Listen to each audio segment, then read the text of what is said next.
God, in your wise providence, you are glad to bless all human work, the work of our hands and the work of our minds and expertise.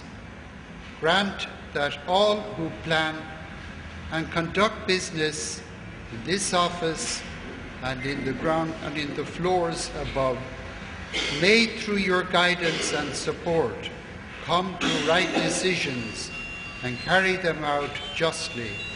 We ask this through Christ our Lord. Amen.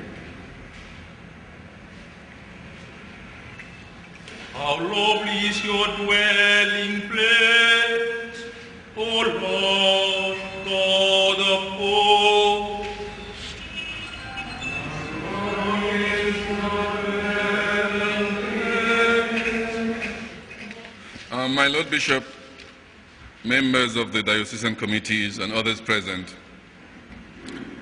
our company GAP Consultants got involved with this project sometime back in almost 4 years ago, in February of 2011, when we got a letter from the diocese asking us whether we would be interested to work with them on this particular project. I must say it was not handed to us on a platter. We had to compete and negotiate our way through. In fact, our contract with the diocese for the design and supervision was not signed for some 4 months. I think it was on the 1st of June that we actually had a signed contract. The negotiations were quite rough and intensive. Indeed, I recall my colleague, Mr. Sarr, saying to me at some point, I'm sure Bishop Ellison is not behind these negotiations.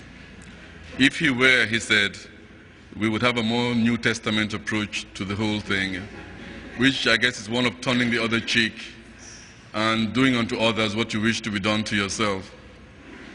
He speculated that the process must have been driven by bankers and seasoned administrators, whom he thought would have a more Old Testament approach, being an eye for an eye and a tooth for a tooth.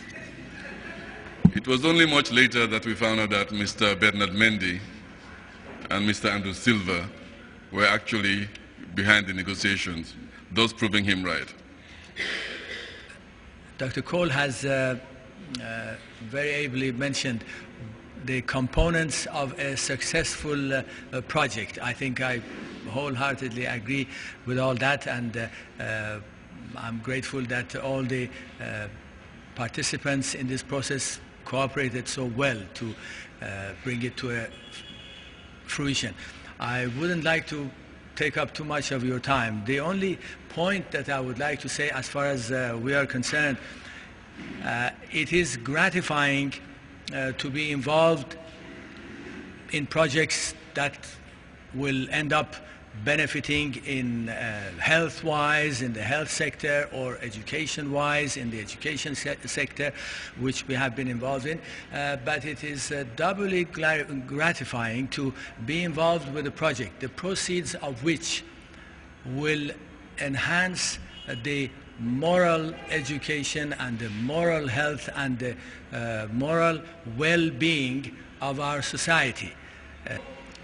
We're indeed very pleased and happy, and we thank God for the opportunity to have served and come up with a product of this nature, which is the Centenary Building or Centenary House. Mine is this afternoon to just say thank you to all the people who have been with us along the way.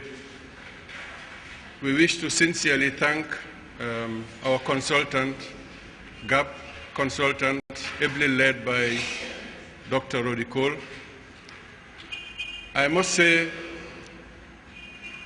Roddy has said things the way he's put it, but he's a politician or not, very tactful, diplomatic person. We have had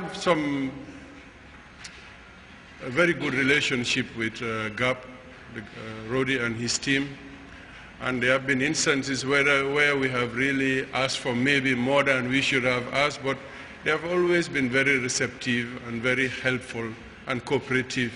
So for that, we wish to say a very big thank you to you, Roddy. How did it all happen? I want to go back to the very beginning, because as a finance committee, in the first few years of our existence, we were conscious of three very valuable properties. One was, we thought, the property in Bacau. It's a dead duck, I am told at the moment, but we'll see. The property at the front of the GPI, but the most important property was the property on this land. Now, after we had found our consultant, Roddy Cole Consultants, we gave him an initial plan, a ground floor and two ordinary floors. And we came and we examined the land in this area, a bit of it from the diocese, a bit from the parish, and a bit from the school, and a bit of bush between the whole lot. It was a funny mix. When you looked at it from outside, there didn't seem to be much room. But the first thing that the consultant pointed out to us, the little building that you have shown me on the first plan is much too small for the actual capacity of the compound. You will need to expand it to get proper value for your precious land. It's a very, a strategic land. That put the cat among the pigeons, as we say, in the sense that we had a project for about 9 million dalases, 9 or 10 million dalases, and eventually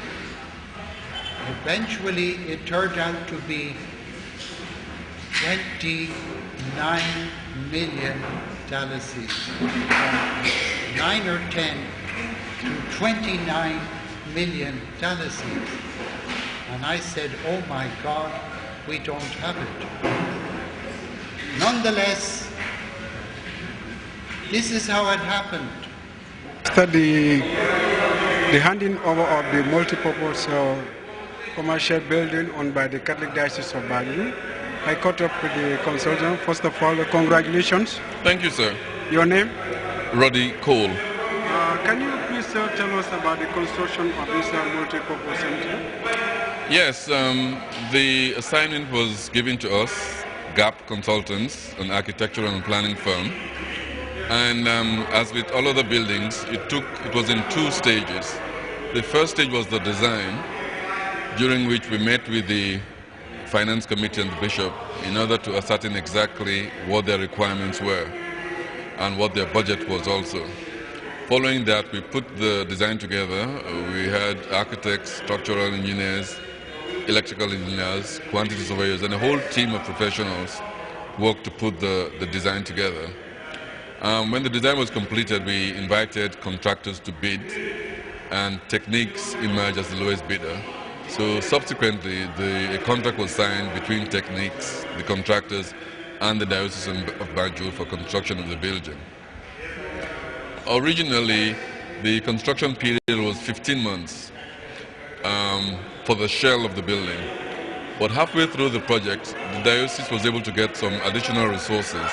So we also did the internal part of the building. So the contract was extended to allow the contractors time to complete both the external and the internal parts of the building. Can you explain the facilities in the building?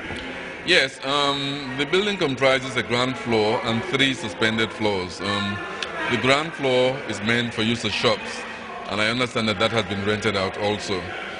There's 3 different retail outlets shown here.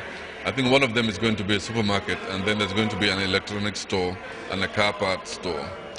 The 3 floors above, we have staircases on both ends of the building, so that each floor you can divide into 2 and rent it to 2 different tenants. Although I hear that for some floors, they're going to be given to 1 tenant. They've already signed an agreement with 1 tenant. But essentially, it's 3 floors of offices. The offices are open plan, meaning it's up to the tenant to come and set up the kind